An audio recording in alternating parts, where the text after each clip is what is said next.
yang akan memimpin jalannya diskusi kita pada pagi hari ini.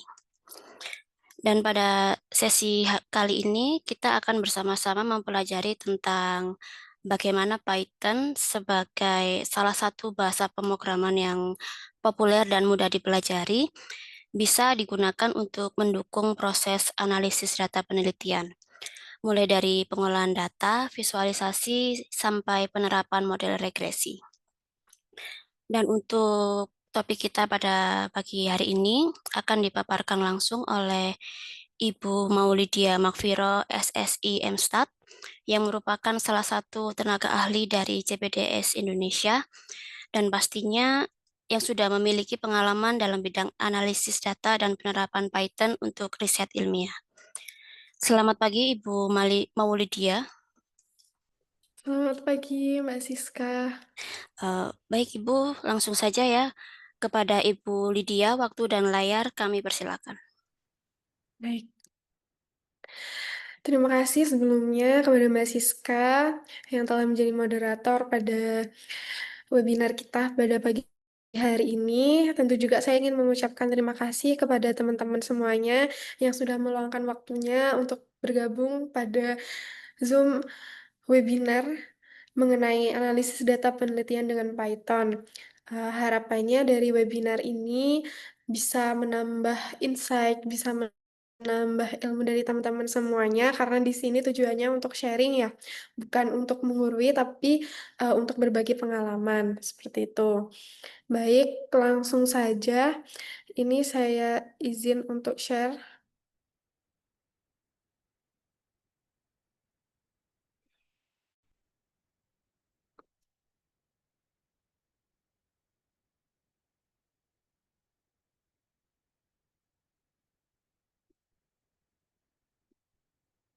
Nah, sebelumnya Mbak Siska, apa sudah terlihat share screen-nya nggih?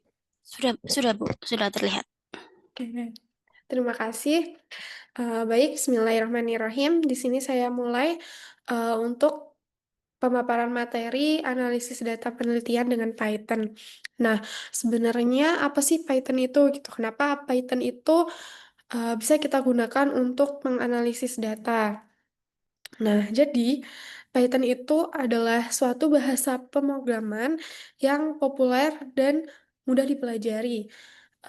Di era modern ini, Python itu sudah sangat demand ya, karena berbagai macam ilmu itu mempelajari Python, apalagi di bidang data science yang sekarang itu lagi tinggi-tingginya. Maka dari itu, untuk kita bisa tetap sustainable, untuk kita bisa tetap mengikuti perkembangan zaman, maka dari itu seenggaknya kita harus tahu gitu apa sih bahasa pemrograman itu. Nah, analisis Python itu umumnya dibuat untuk analisis data. Tetapi Python itu eh, bukan untuk analisis data aja, tapi juga untuk bisa membangun AI atau artificial intelligence. Bisa untuk membangun machine learning, di mana yang machine learning itu merupakan turunannya dari AI. Bisa membangun situs web sampai pengembangan aplikasi.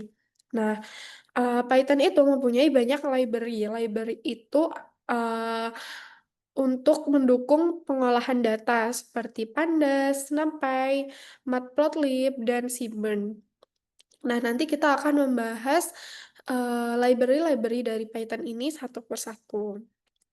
Nah, selanjutnya dari banyaknya pemrograman untuk analisis data seperti itu, kenapa kita harus menggunakan Python gitu, dan apa sih perbedaannya dengan RStudio. Nah, di sini RStudio itu digunakan untuk menganalisis model statistik. Nah, RStudio itu concernnya untuk analisis data statistik.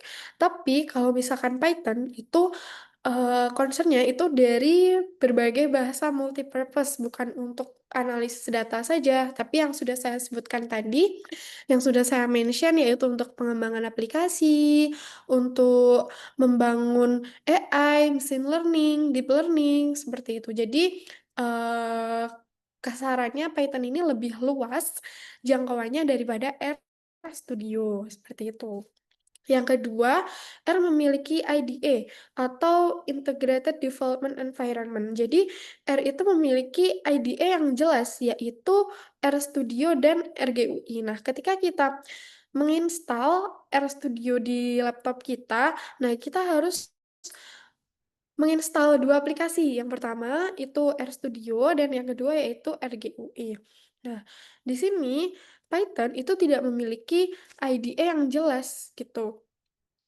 Karena tidak memiliki IDE yang jelas, tapi kita bisa menggunakan seperti Jupyter Notebook, Spider, Road, dan Google Collaboratory. Nah, sebenarnya juga dari Python ini juga ada kelemahannya seperti itu. Nah, untuk yang ketiga, RStudio itu memiliki user interface yang terbatas, yaitu RStudio aja. Nah, tapi untuk Python itu sudah terintegrasi dengan aplikasi lainnya dengan sangat baik. Nah, jadi kita bisa mendeploy R Python itu di segala macam situs ya. Nah, setelah itu, untuk mengunduh dan menginstal RStudio secara free, nah jadi RStudio itu bisa kita unduh secara free ya, jadi nggak ada untuk lisensinya dan hanya membutuhkan space storage di laptop. Nah, tapi kita harus membutuhkan, storage gitu di laptop. Nah, sedangkan kalau misalkan kita mau pakai Python, kita bisa menggunakan yang namanya Google Collaboratory. Nah, Google Collaboratory ini itu sudah disediakan oleh Google Drive. Nah, jadi tapi kalau misalkan kita menggunakan Google Collaboratory, kita harus connect ke internet seperti itu. Oke.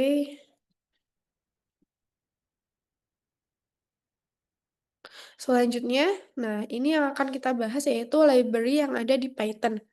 Library itu ibaratnya seperti perpustakaan. Nah, perpustakaan itu kan biasanya ada kode-kode, ada kode untuk buku sastra, ada kode untuk buku sains, ada kode untuk berbagai macam ilmu seperti itu. Nah, sama seperti library yang ada di Python, isinya itu kode-kode, misalkan pandas. Pandas ini untuk data tabular, NumPy atau numerical numerical Python, Seaborn digunakan untuk memvisualisasi data, dan Matplotlib itu digunakan untuk visualisasi data juga, seperti itu. Nah, selanjutnya bagaimana cara memulai menulis bahasa pemrograman dengan Python. Nah, di sini saya menggunakan Google Colab. Kenapa saya menggunakan Google Colab? Karena dengan menggunakan Google Colab ini, kita bisa berkolaborasi begitu, Bapak Ibu. Kita bisa berkolaborasi, kita bisa berbagi link, seperti kita share link drive ke teman. Nah, seperti itu cara kerja dari Google Colab. Nah, fungsi utama yaitu bisa menulis dan menjalankan kode Python secara interaktif. Jadi kita bisa menulis kodenya dan bisa running untuk perintah-perintah dari Python itu secara interaktif. Yang kedua, yaitu mendukung analisis data, visualisasi, machine learning, dan integrasi dengan Google Drive. Jadi nanti segala macam bentuk kode yang sudah kita tulis di Google Drive atau di Google Colab ya, itu bisa langsung otomatis tersimpan di Google Drive-nya. Seperti itu. Jadi kita tidak perlu pusing-pusing untuk save, tidak pusing-pusing untuk harus menyimpan di file kita gitu. Nah, itu sudah terintegrasi. Nah, yang ketiga, yang paling penting itu tidak perlu instalasi Python di komputer karena semua dijalankan di server Google gitu. Nah, biasanya untuk kita running pemrograman itu membutuhkan spek laptop dewa gitu kan biasanya ya. Nah, untuk Python menggunakan Google Colab itu tidak perlu menggunakan laptop yang spek dewa tersebut karena di Google Drive itu sudah disediakan untuk GPU dan CPU-nya seperti itu. Nah, keunggulannya yang pertama yaitu gratis. Gratis dan bisa diakses dari mana saja. Nah, tetapi kekurangannya harus ada koneksi internet seperti itu. Karena kalau misalkan nggak ada koneksi internet kan kita nggak bisa akses Google-nya ya. Jadi usahakan kalau misalkan nanti mengakses Google Colab itu harus ada koneksi internet. Yang kedua, yaitu mendukung GPU dan TPU untuk komputasi berat, misalnya training model machine learning. Nah, untuk training model machine learning itu membutuhkan GPU dan TPU yang cukup berat gitu. Tapi kita tidak perlu khawatir karena di Google Colab itu sudah disediakan untuk GPU dan TPU-nya, sehingga kita bisa menggunakan servernya dari Google seperti itu. Ya, yang nomor tiga itu bisa langsung menggunakan library populer seperti NumPy, Pandas, Matplotlib, Seaborn, Scikit-learn, dan TensorFlow. Nah, biasanya kalau misalkan kita di RStudio itu kalau misalkan ingin menggunakan library, kita harus menginstal library itu satu persatu. Nah, tapi kalau misalkan di Python itu kita bisa langsung menggunakan karena sudah terintegrasi dengan dengan Google dengan Google Colab-nya seperti itu. Nah, oke, selanjutnya kita beralih ke Google Colab ya. Kita coba hands on.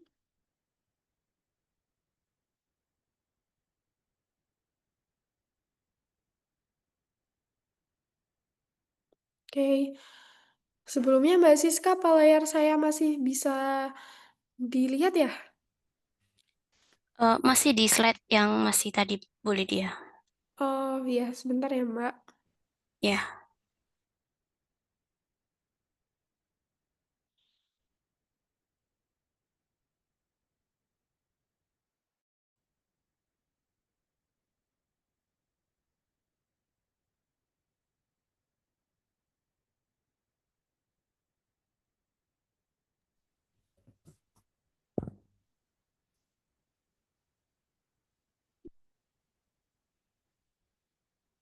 Baik.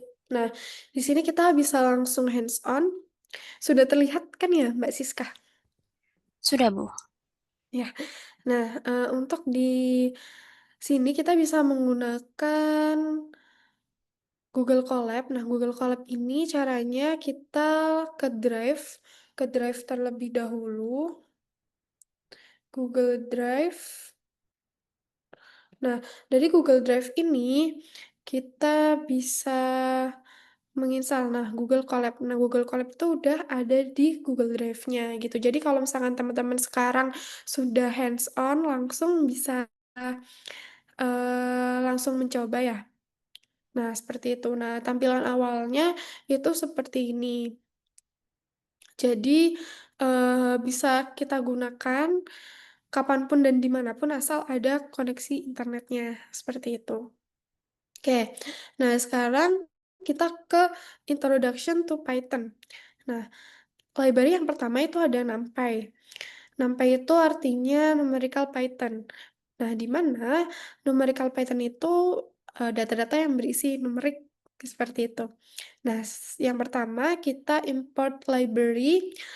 Nah, import NumPy SNP. Nah, kan kita udah install nih, udah terinstall. Nah, kita harus install dulu import library. Nah, kodenya seperti ini, import NumPy SNP. Nah, di sini ada kode satu. Kode satu itu artinya kita runningnya itu di nomor pertama. Nah, di sini ada 0 second. 0 second itu artinya 0 detik. 0 detik itu waktu untuk si Google Colab ini merunning kodenya gitu. Jadi, untuk kita running kode-kode di bawah ini tidak selalu urut. Nah, tetapi ada kode 1, 2, 3, 4. Nah, itu yang akan selalu urut, seperti itu. Nah, misalkan kita running yang variable list range 100. Nah, ini kita udah terinstall juga dan ini nomor 2 dan waktu running kodenya itu 0 second. Nah, kita kalau misalkan kita ingin tahu apa sih isi dari variable list range 100 ini. Nah, sebenarnya variable list range 100 itu dari 0 sampai 99. Sekarang kita coba running terlebih dahulu. Nah, variable list itu itu dari 0 sampai 99 gitu. Kenapa dari 0 sampai 99? Kenapa nggak 100? Karena kita menulisnya range. Range-nya itu 100. Jadi Python itu selalu dimulainya tuh dari 0. Jadi nggak sampai 100 karena range dari 0 sampai 99 itu sudah 100. Seperti itu. Nah, sekarang kita membuat variabel array. Coba kita running. Nah, lalu kita cari tahu. Nah, di sini kita bisa menambahkan entah itu kode atau entah itu teks di sini. Jadi, sudah sangat interaktif sekali ya. Nah, sekarang kita lihat apa sih isi dari variabel array. Nah, isi dari variabel array itu seperti yang tadi, cuman yang tadi kan bentuknya masih list. Nah, yang ini bentuknya array. Seperti itu. Nah, selanjutnya kita coba yang ini list awal 1, 2, 3. Nah, list akhir buku 1, 2, 3. Nah, kalau misalkan kita run lagi list akhir 1, 2, 3. Jadi, apa perbedaan dari list dan array? Nah, kalau misalkan list itu bisa berbagai macam data. Berbagai macam data artinya kalau buku ini kan teks, kalau satu ini numerik, kalau pensil itu teks gitu. Jadi di sini berbagai macam data, entah itu data numerik, entah itu datanya teks gitu. Di list itu bisa kita gunakan. Tapi kalau misalkan di array itu hanya berlaku satu data yang sama gitu. Jadi untuk datanya bisa 1, 2, 3 gitu atau enggak numerik saja bisa atau enggak eh, teks aja bisa gitu. Tapi nggak bisa keduanya. Nah, itu untuk array. Nah, misal kita mau menambahkan teks list digunakan untuk berbagai berbagai macam tipe data. Nah, sedangkan array digunakan untuk satu tipe macam data. Nah, seperti itu.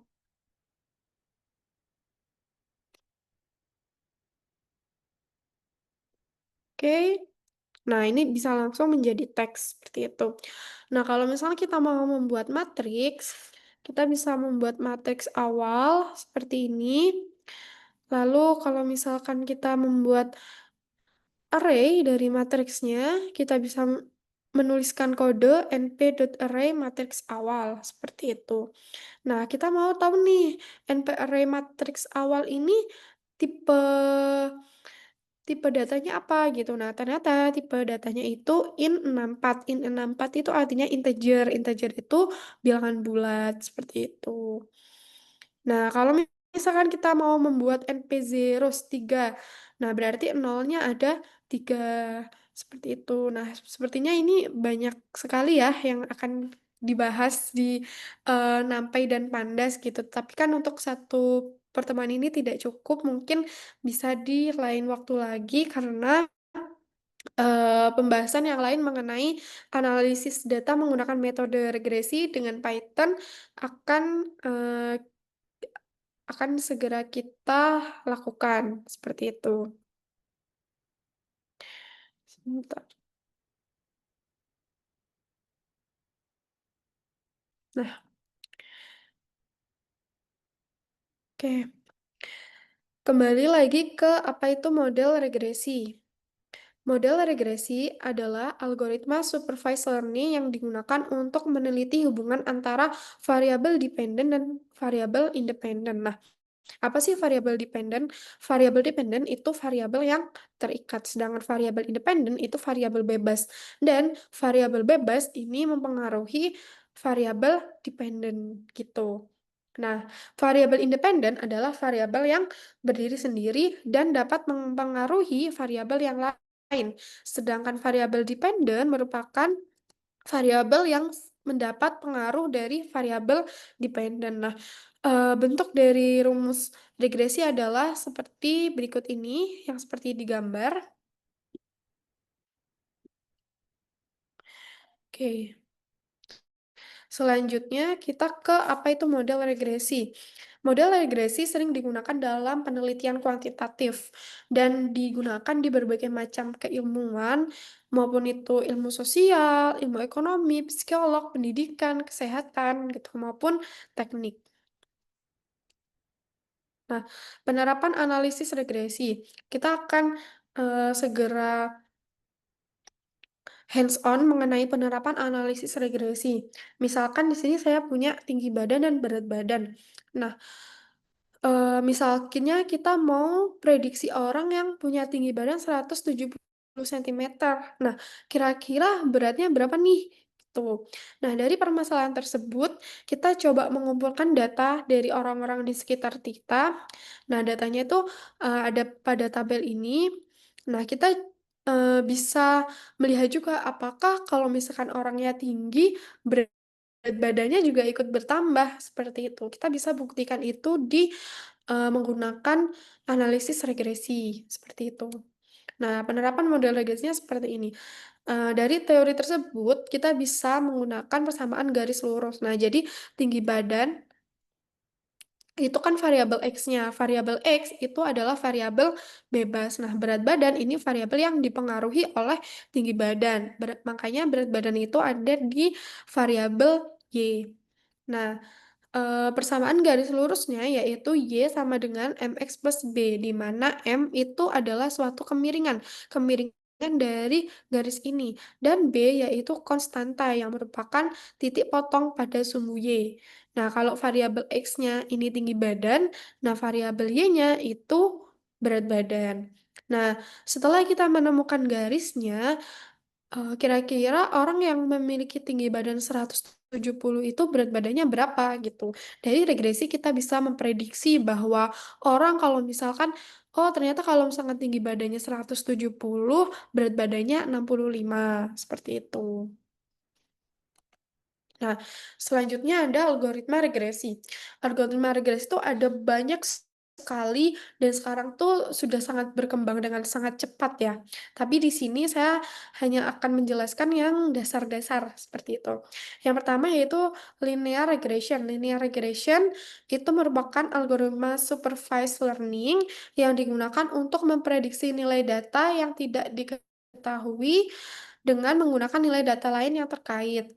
Nah, variabel yang diketahui tergantung, dari variabel dependen dan independen. Nah, seperti yang pada slide sebelumnya, yang grafik ini termasuk dari regresi linear, seperti itu. Nah, yang kedua ada polynomial regression. Polynomial regression merupakan regresi linear berganda yang dibentuk dengan menjumlahkan pengaruh variabel prediktor X yang dipangkatkan secara meningkat sampai orde ke K. Nah, namanya juga polinomial, makanya itu dipangkatkan seperti itu. Nah, yang ketiga ini regresi logistik. Regresi logistik ini merupakan dasar atau fundamental dari berbagai macam machine learning seperti itu. Machine learning itu apa? Machine learning itu adalah bagian dari AI yang kita gunakan untuk klasifikasi, untuk klaster seperti itu. Nah, untuk mengklasifikasi, ini tuh menggunakan data biner. Jadi variabel dependennya itu data biner, variabel independen juga data biner, seperti itu. Nah, data biner itu ada dua, ada ya atau tidak. Bisa juga kalau misalkan kita mengkodekan kalau misalkan 0 itu iya dan satu itu tidak. Nah, contoh penggunaan regresi logistik adalah mendeteksi penipuan atau fraud yang diterapkan oleh banyak lembaga keuangan. Misalkan di bank, ada seorang nasabah yang, transaksinya tidak masuk akal gitu. Nah, itu bisa kita deteksi dengan menggunakan regresi logistik, seperti itu. Nah, selanjutnya apa sih tujuan dari regresi?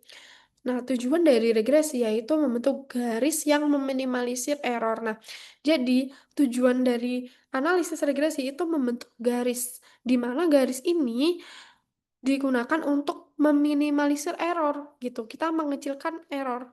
Nah, agar kita tahu apakah analisis regresi yang kita buat itu sudah bagus atau tidak itu menggunakan mean absolute error atau MAE. Yang kedua bisa menggunakan mean square error atau MSE. Yang ketiga menggunakan root mean square error atau RMSE. Dan yang keempat yaitu menggunakan R square. Nah, evaluation matrix yang sudah kita bahas sebelumnya yaitu ada MAE. Itu rumusnya seperti ini, yaitu rata selisih mutlak nilai sebenarnya atau aktual dengan nilai prediksi atau peramalan. Yang kedua yaitu mean square error, yaitu rata-rata kesalahan kuadrat antara nilai aktual dan nilai peramalan. Metode mean square error secara umum digunakan untuk mengecek estimasi berapa nilai kesalahan dalam peramalannya, seperti itu. Nah, kalau root mean square error berarti MSE diakarkan. Jadi RMSE itu sama dengan akar dari MSE. Nah, kalau R square yaitu cara mengevaluasi proporsi varians untuk variabel dependen yang dijelaskan oleh variabel independen.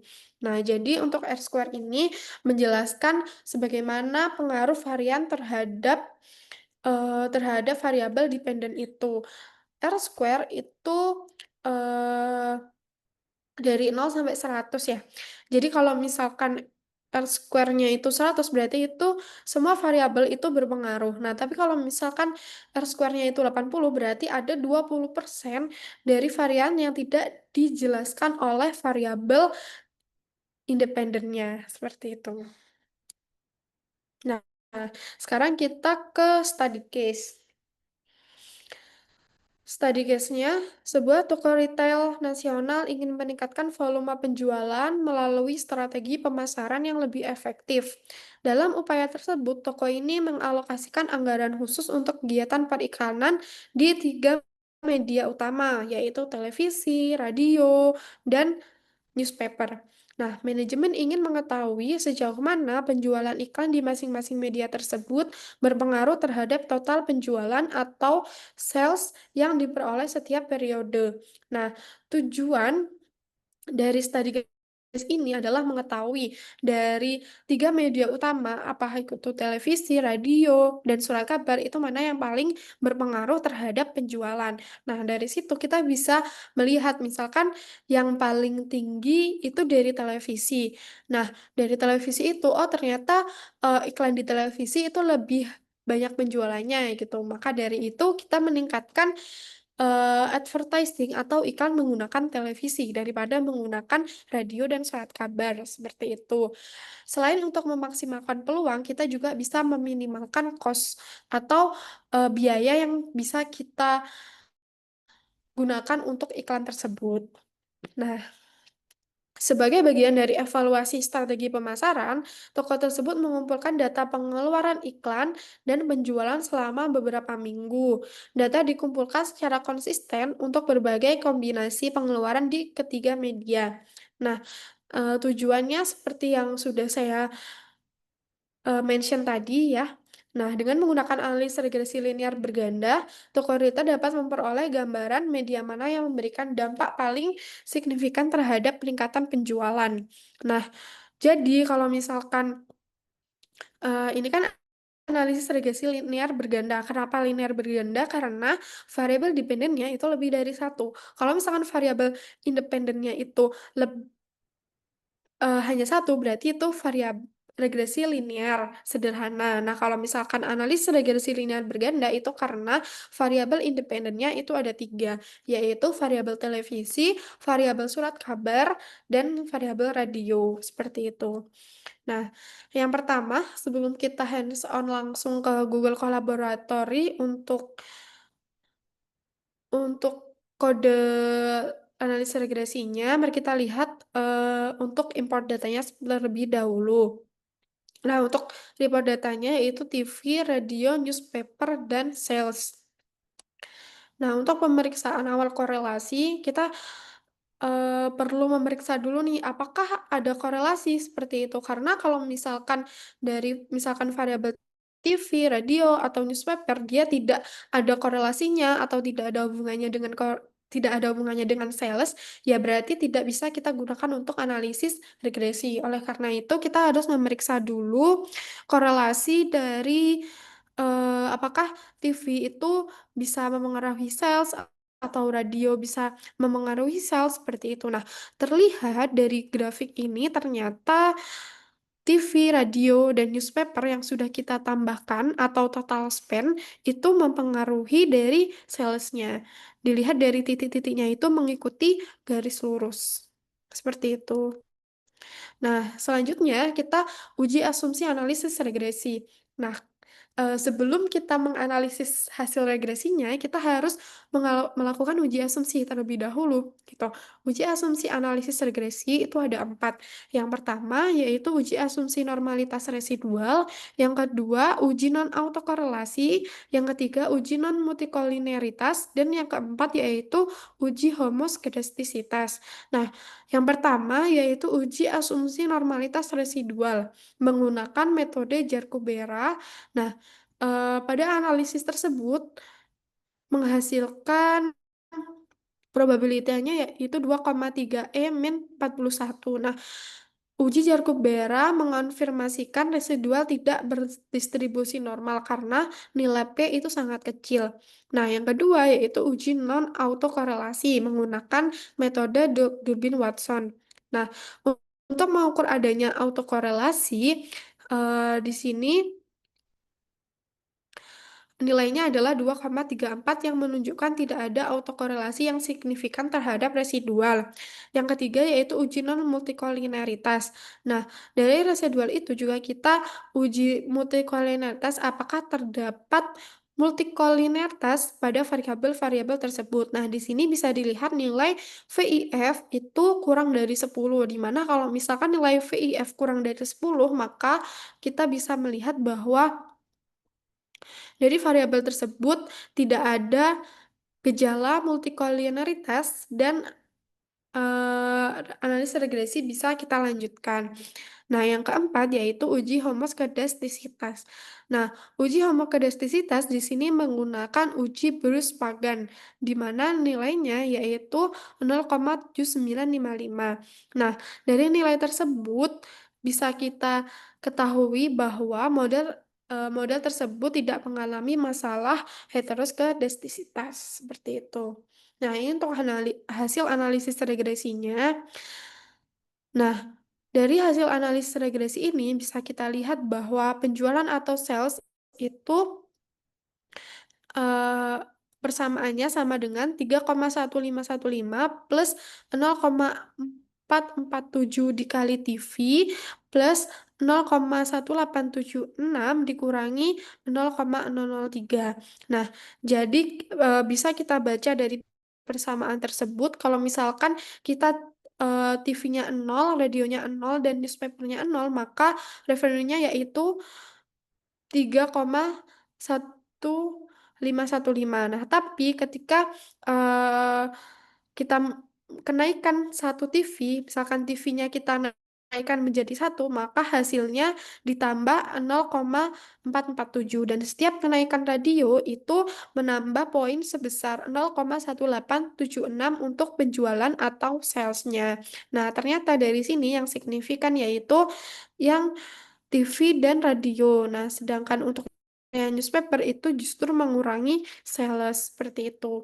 Nah, dari sini bisa kita lihat bahwa iklan melalui TV dan melalui radio itu bisa meningkatkan penjualan. Nah, tetapi ketika iklannya melalui newspaper atau koran itu tidak meningkatkan penjualan seperti itu.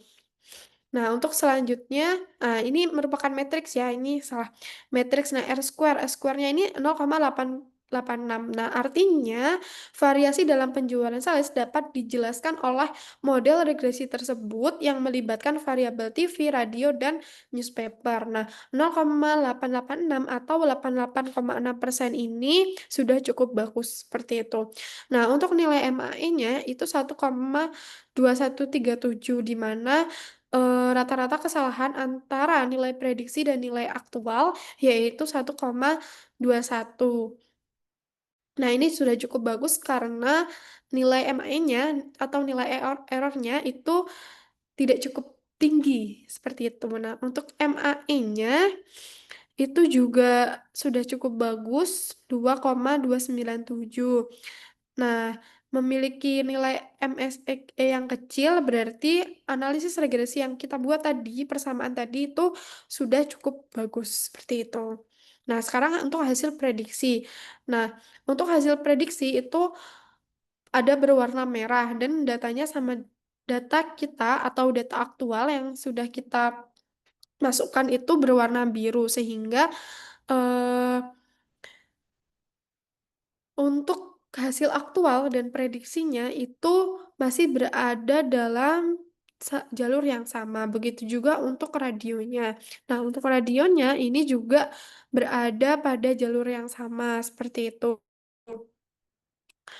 Nah, begitu juga ketika kita lihat newspaper span. Nah, ini kan data kita kan yang biru. Nah, tetapi yang merah itu lebih ke arah kiri seperti itu. Nah, mungkin karena ini sehingga kurang baik untuk peramalan seperti itu. Oke, sekarang kita lanjut hands on ke Google Colab.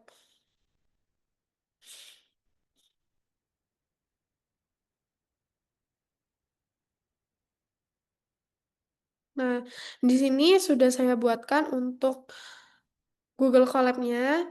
Nah, yang pertama yaitu import data.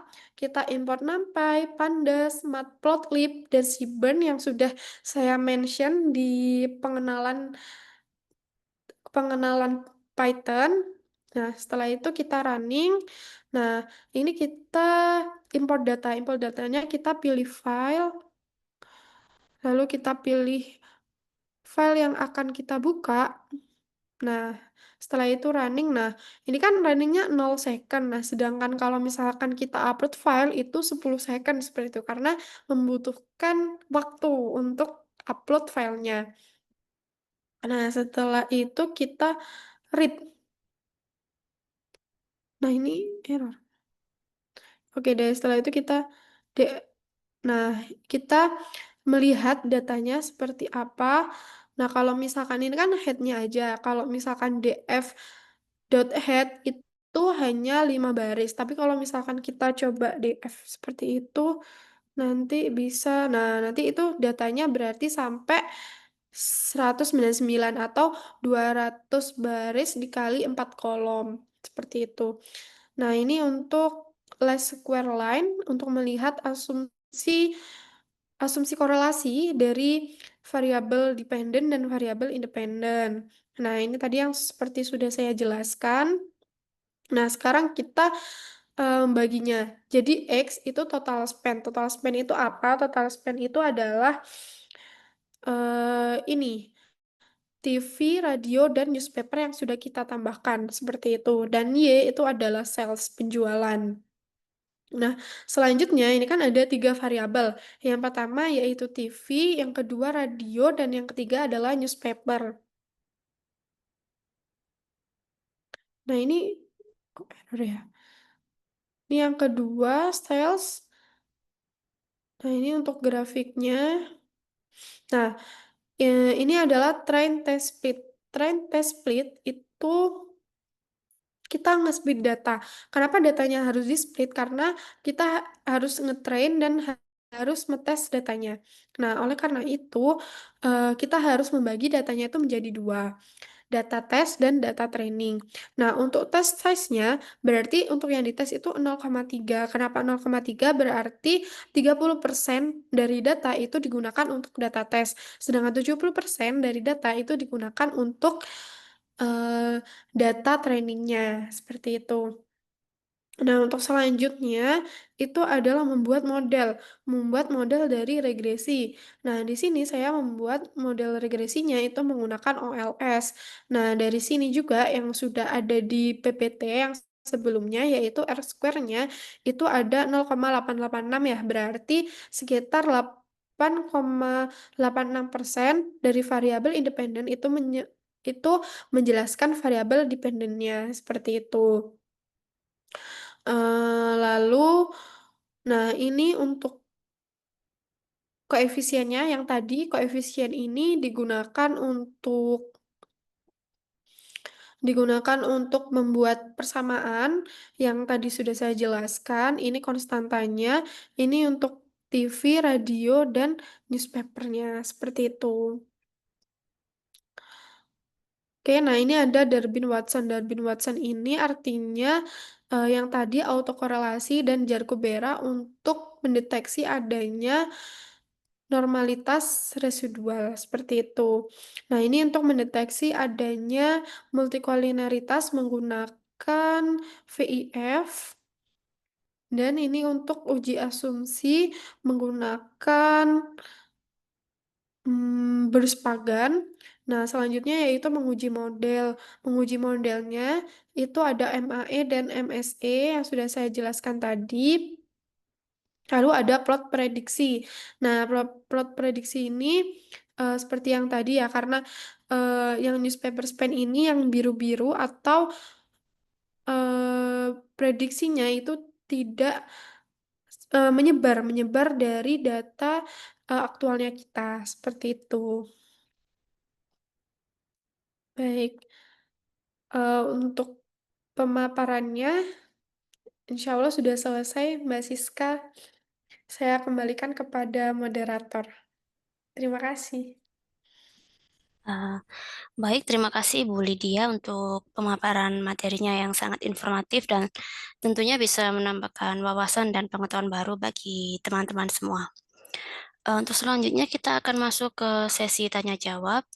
Dipersilakan kepada Bapak Ibu dan teman-teman yang mungkin ada yang ingin ditanyakan atau didiskusikan dengan Ibu Lydia, atau mungkin juga bisa berbagi pengalaman saat Bapak Ibu melakukan penelitian dan analisis data. Bisa langsung menyalakan mikrofonnya.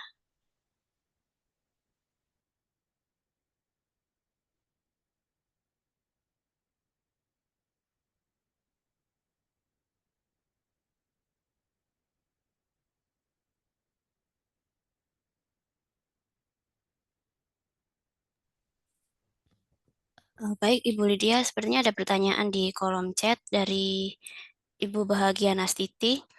Apakah Python efektif digunakan untuk penelitian di bidang sosial? Baik, Mbak Siska, saya izin menjawab ya.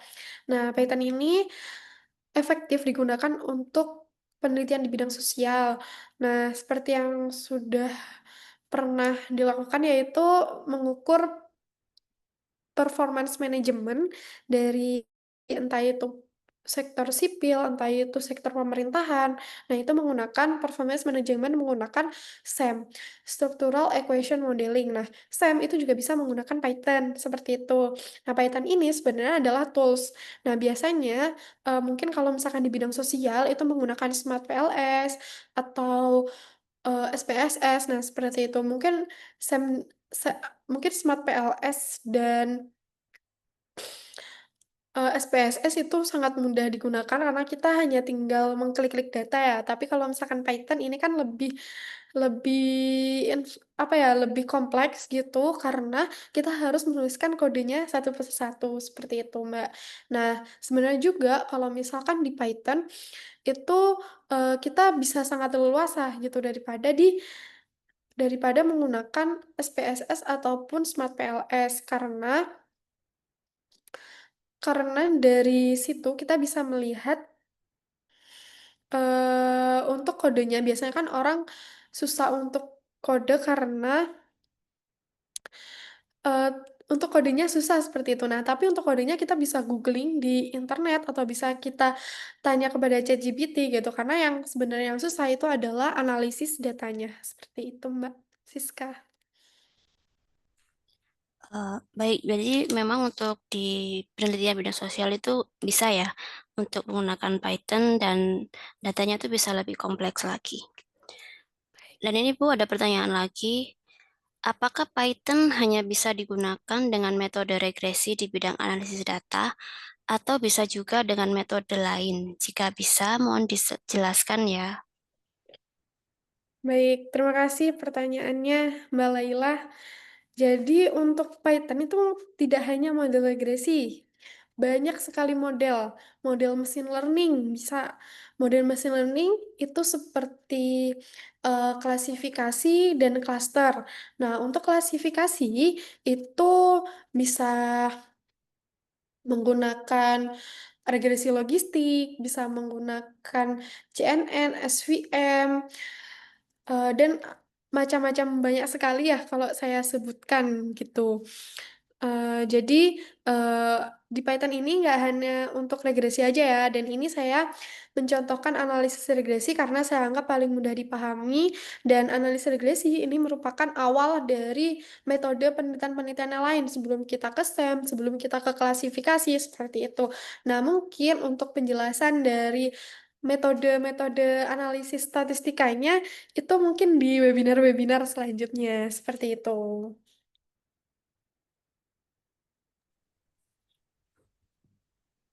Oh iya, baik. Dan untuk pertanyaan selanjutnya dari Bapak Muhammad Arif Fadlur Rahman, apakah di CPDS ada kelas atau coaching untuk khusus buat mendalami Python? Oke. Nah, untuk coaching class, untuk mendalami Python, itu mungkin akan kami diskusikan terlebih dahulu untuk analisis-analisis datanya seperti itu, karena ini membutuhkan waktu gitu. Tapi nanti kalau misalkan ada, kita bisa banget buat coaching class seperti itu. Baik, dan juga terima kasih kepada Ibu Laila Dewi untuk sarannya tentang kelas tentang regresi logistik. Mungkin nanti akan didiskusikan kembali dengan tim dari CPDS. Dan ini juga ada yang udah resen dari Saudara Yosi. Bisa langsung menyalakan mikrofonnya. Baik, terima kasih banyak Mbak Francisca. Izin bertanya pada Mbak Maulidia Ya. eh, terkait asumsi yang diberikan tadi. Bagaimana jika data kita salah satunya itu tidak memenuhi asumsi tersebut? Baiknya apa dihapus saja atau bagaimana? Terima kasih banyak.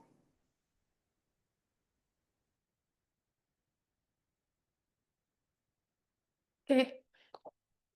Baik, terima kasih pertanyaannya ya, Mas Yosi.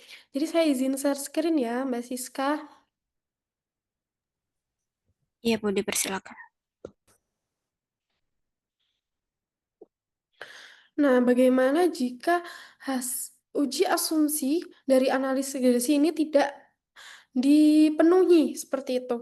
Nah, kalau misalkan tidak dipenuhi, kita tidak boleh menghapus datanya itu secara langsung. Ah, ini nggak dipenuhi, berarti kita langsung hapus. Nah, itu tidak boleh karena uji asumsi ini adalah asumsi yang harus dipenuhi ketika kita akan melakukan analisis regresi.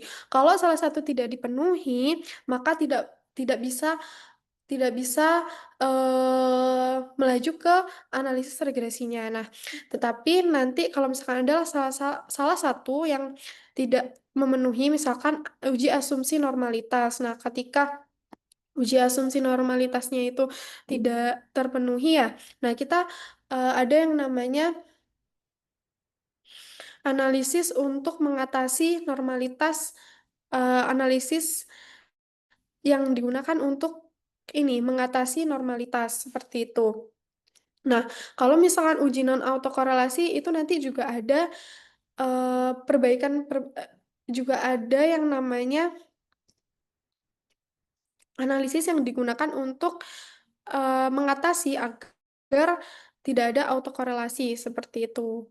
Jadi dari empat asumsi ini itu masing-masing kalau misalkan tidak memenuhi itu tidak bisa melaju ke analisis regresi dan datanya itu tidak boleh dihapus. Nah, tetapi nanti ada analisis-analisis lain yang digunakan untuk mengatasi misalkan tidak memenuhi normalitas, nanti ada caranya sendiri. Kalau misalkan non autokorelasi, ada caranya sendiri untuk mengatasi agar tidak terdapat autokorelasi pada analisis regresi tersebut. Seperti itu, Mas.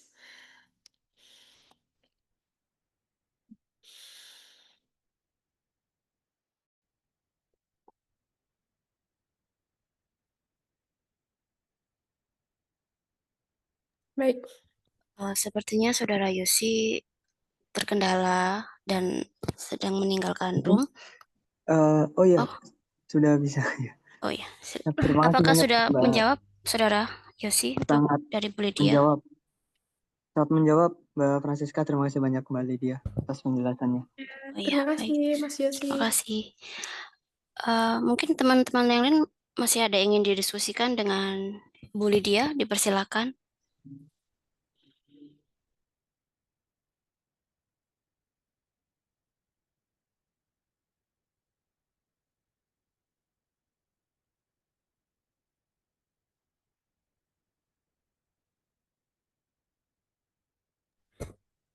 Ini ada pertanyaan dari kolom chat, Bu. Ya. Dari Ibu Bahagia Nastiti. Apa saja teknik analisis data yang dapat digunakan untuk mengidentifikasi pola dan tren dalam data sosial, seperti analisis sentimen atau analisis jaringan sosial?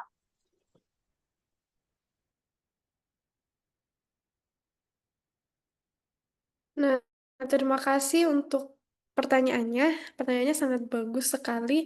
Mengidentifikasi pola dan tren dalam data sosial. Nah, itu bisa menggunakan analisis sentimen. Analisis sentimen ini digunakan untuk menganalisis apakah tren-tren yang akan terjadi menggunakan media sosial. Biasanya itu menggunakan Twitter. Jadi, analisis sentimen ini bisa kita melihat bagaimana pengaruh masyarakat terhadap misalkan pemilu di Indonesia atau bagaimana dampak atau bagaimana respon masyarakat nih terhadap MBG kayak gitu, makanan bergizi. Apakah banyak yang pro atau banyak yang kontra gitu, seperti itu. Jadi kita bisa melihat trennya di masyarakat, oh ternyata MBG itu banyak respon dari masyarakat yang positif atau banyak respon dari masyarakat yang negatif seperti itu.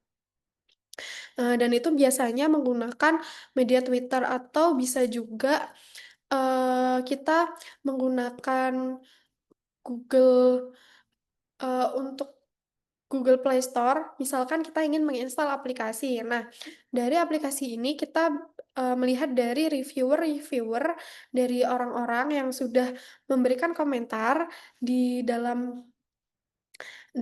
Play Store tersebut, misalkan aplikasi Instagram gitu.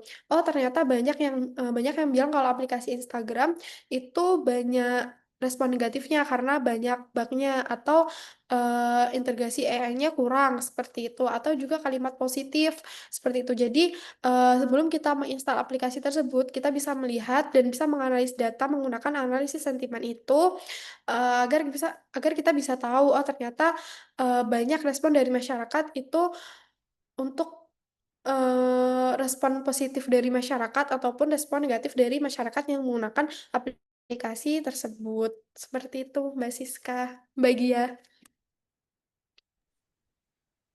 Oh ya. Oke, mungkin dari teman-teman lain ada yang ingin berbagi pengalaman selama melakukan analisis data.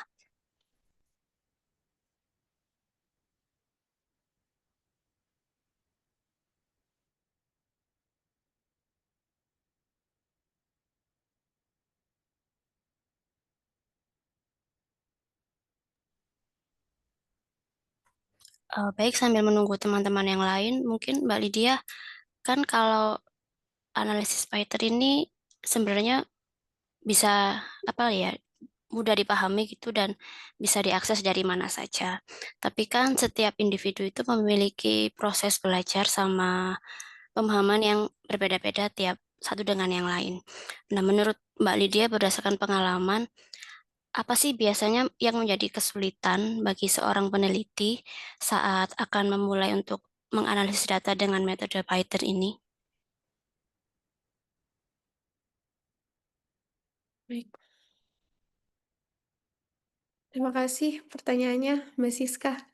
Jadi gini, mungkin setelah dari sedikit pengalaman saya ya, Mbak Siska, untuk penelitian menggunakan Python. Sebenarnya kalau misalkan software itu tergantung tergantung dari kita cocoknya kemana dan cocoknya kita bisanya kemana seperti itu.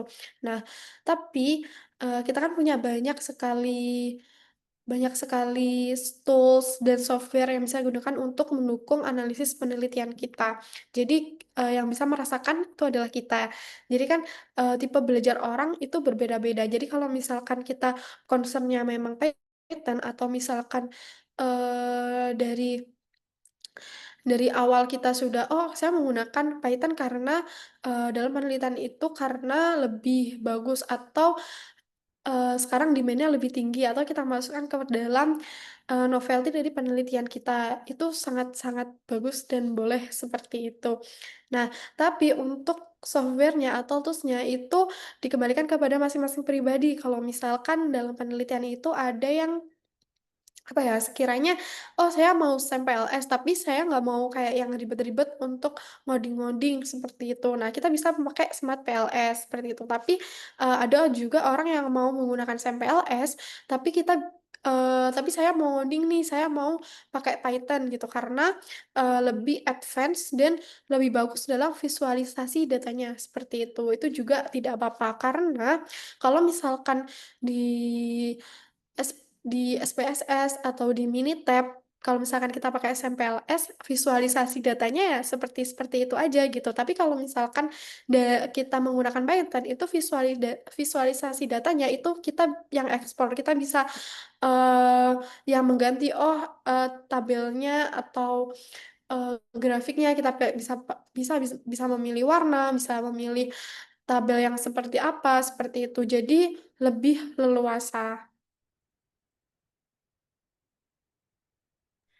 Oke, baik.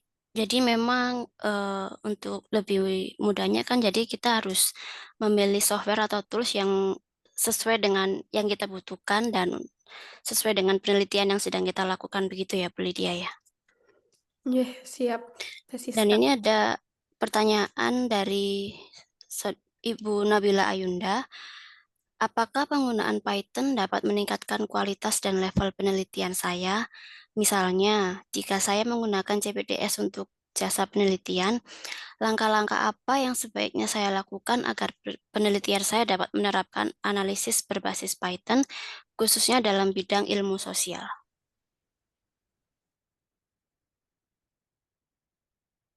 Oke, baik, terima kasih pertanyaannya untuk Mbak Nabila. Mmm, Pertanyaan pertama, apakah penggunaan Python dapat meningkatkan kualitas dan level penelitian saya? Nah, sebenarnya Python, seperti yang sudah saya bilang, Python itu kan tools ya, dan kita bisa seperti, eee seperti yang sudah saya bilang tadi bahwa untuk tools itu disesuaikan dengan penelitian kita. Nah, tapi apakah bisa meningkatkan? Itu menurut saya bisa, karena kalau misalkan kita bisa memasukkan itu ke dalam judul dan ada theoretical atau empirical gap dalam penelitian ini, misalkan yang lain tidak memakai Python, tapi, di penelitian kan saya memakai, tools-nya Python. Nah, itu bisa meningkatkan kualitas dari penelitian karena menjembatani atau setidaknya kita memenuhi gap-lah antara empirical gap tersebut. Nah, pertanyaan yang kedua yaitu misalkan jika saya menggunakan CPDS untuk jasa penelitian, langkah-langkah apa yang sebaiknya saya lakukan agar saya dapat menerapkan analisis berbasis Python khususnya dalam bidang ilmu sosial. Nah, untuk langkah-langkahnya, mungkin ini, langkah-langkah penelitian ya. Nah, langkah-langkah penelitian yaitu yang pertama, membuat kerangka penelitian terlebih dahulu, lalu kita menemukan tema, topik, kira-kira, topik apa yang lagi demand gitu di bidang sosial. Misalkan tentang performance management, seperti itu. Performance management kan kita bisa menggunakan SAM. Nah, dari SAM itu kita bisa menggunakan Python, ketika yang lain menggunakan SAM-nya Smart PLS, atau menggunakan SPSS, atau menggunakan Minitab gitu, kita bisa menggunakan Python, seperti itu.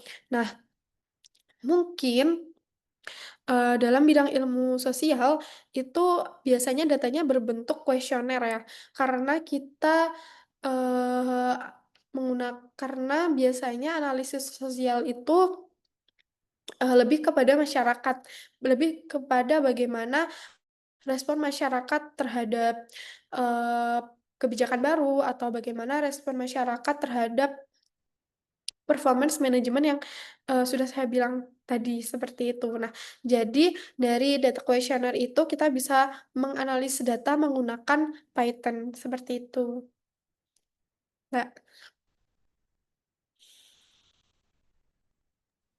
Baik, Ibu Lydia, terima kasih untuk jawabannya. Dan saya rasa cukup untuk sesi pada hari ini.